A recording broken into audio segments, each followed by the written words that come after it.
So, good afternoon guys. Meron tayong bagong challenger sa ating challenge. So, itong pinili niya, yung 10 seconds stop, $100. So, tingnan natin. Wala tong trial guys. Isang try lang.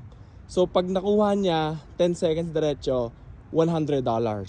So, may gusto ko pang batiin muna bago. Car ko pala. So, yun nga guys. So, ito. Gagawin na niya yung 10 seconds challenge. So, ayan. Kung ready ka na. Pwede na? Oo, sige. Pwede na? Pwede na kung ready na. So, galingan mo. $100 yung nakataya dyan. Go. Ayan na guys. Tingnan natin kung makukuha niya yung $100.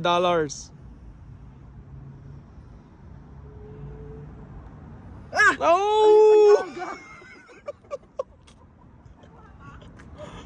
Guys, hindi niya nakuha guys. Pero di bale, meron naman tayong consolation. So, baka may gusto kang batiin tsaka gustong i-advise sa mga susunod na maglalaro. Wala advice eh. Mali na nga ako, mag-a-advise pa ako. So, congratulations. Congratulations. Paano